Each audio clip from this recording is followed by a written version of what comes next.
Bueno, hola a todos. Yo les voy a presentar mi proyecto que se llama Detección de Cambio Semántico en español del siglo XIX. Entonces, pues bueno, inicialmente quiero como comentarles qué es un poco esta parte del cambio semántico y cuál es la idea general. Como tal, el propósito es detectar automáticamente estos cambios semánticos en un contexto en particular. Ya se han desarrollado varios pipelines que permiten esta detección. Sin embargo, pues es una aplicación y también una implementación diferente. Entonces, los cambios semánticos se refieren al cambio de las palabras, del uso de las palabras.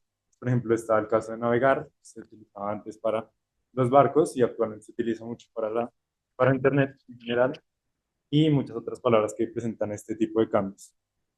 Entonces, ¿por qué esto es importante? Tiene muchas utilidades a nivel de historia y tanto a nivel de NLP también, porque permite, por una parte, analizar el comportamiento de las soluciones que ya existen y mejorarlas, y también analizar su aplicación en campos específicos.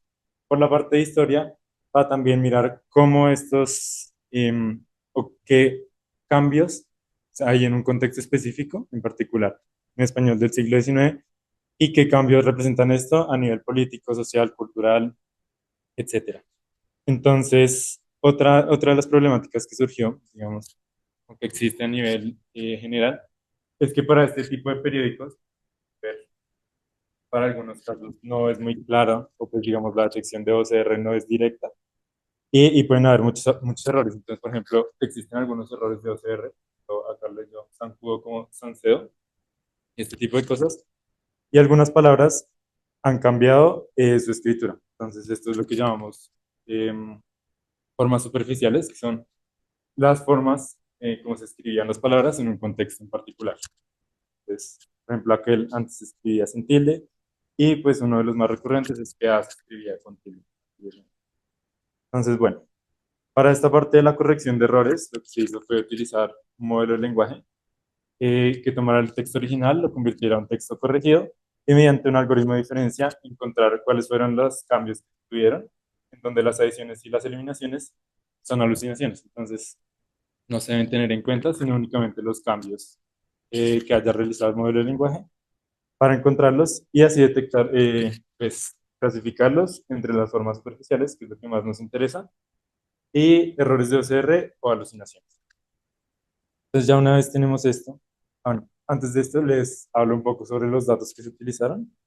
Estos son unos datos en general de español, no de español latinoamericano, en particular, que son Project Gutenberg, de British Library, y el que sí se utilizó, y sobre el cual se hizo particular focus, fue sobre periódicos de español latinoamericano del siglo XIX.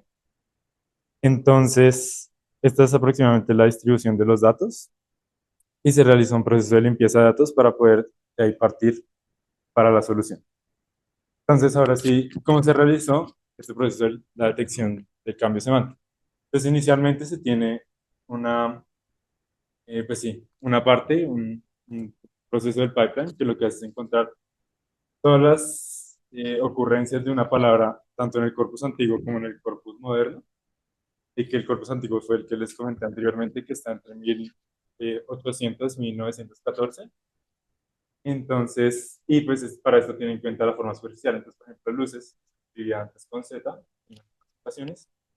Entonces detecta todas las ocurrencias de esta palabra en el corpus antiguo, en el corpus moderno.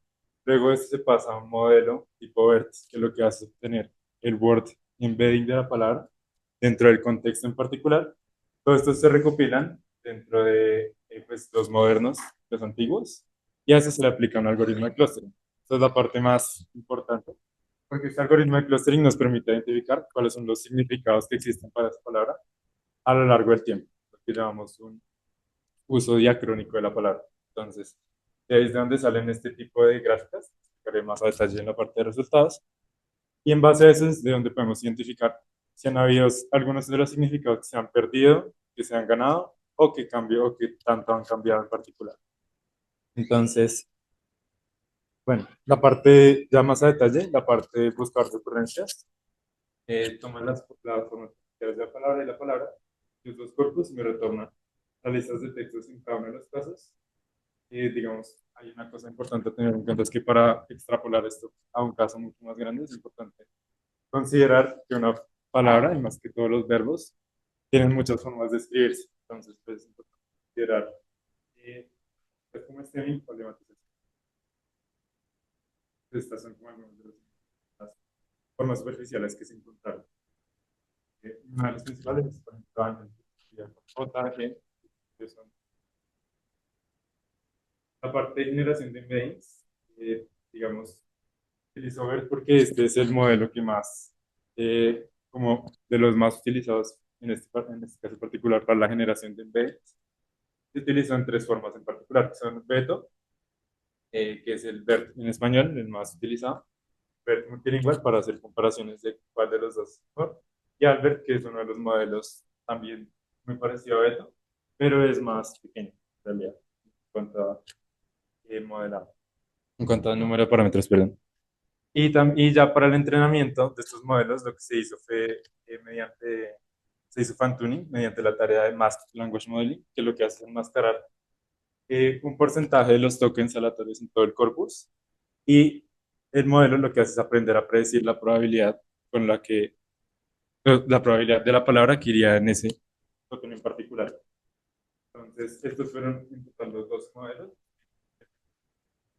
en el corpus de Latinoamérica en particular, y los que hice NFT solamente son fine en todo el corpus de España.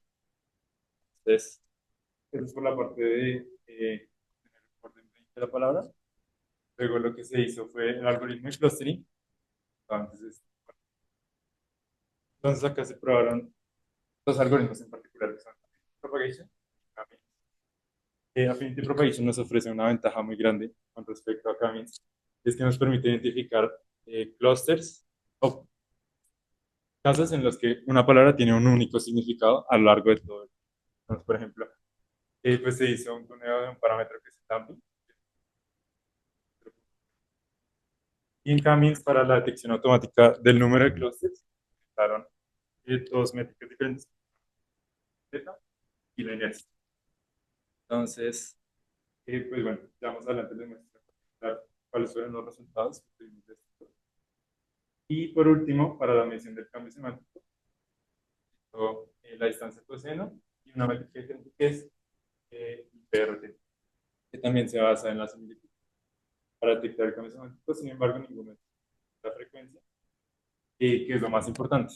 En realidad, la frecuencia lo que nos indica es si un significado se ha perdido o se ha ganado, porque si, por ejemplo, se tiene menos del 10% de las ocurrencias de un significado en un tiempo, lo que significa es que, por ejemplo, si se tiene menos del 10% de las ocurrencias de un significado en el corpus antiguo, lo que significa es que es un significado nuevo, ¿sí? Lo más probable es que este 10% corresponda a errores del modelo de clustering y que en realidad se trata de un significado completamente nuevo. Es lo mismo, lo perdido, esto ya va a ser un poco ahorita con los resultados. Entonces, por ejemplo, bueno, inicialmente, ¿cuál fue el mejor modelo? Beto, que es una evaluación que se realiza. Y pues bueno, acá entonces podemos ver que, por ejemplo, para la palabra servidores, que es un claro ejemplo, donde servidores anteriormente se utilizaba para las personas que sirven y actualmente todavía se utiliza, por ejemplo, servidores públicos, pero no tanto.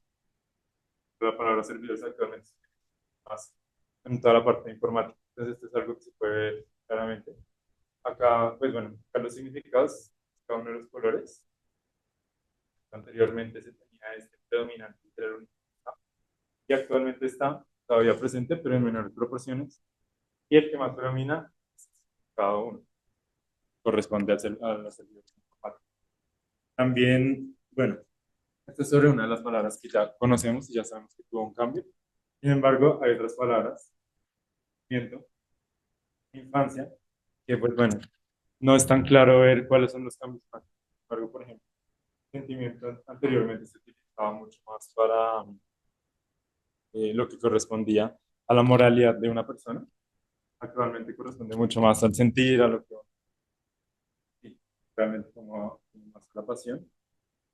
Y, por ejemplo, infancia, que es otro caso en particular que tuvo como un cambio muy importante, lo que le decía de por errores de clase. Eh, de que anteriormente se utilizaba mucho más refiriéndose a una etapa y actualmente se refiere mucho más a los niños.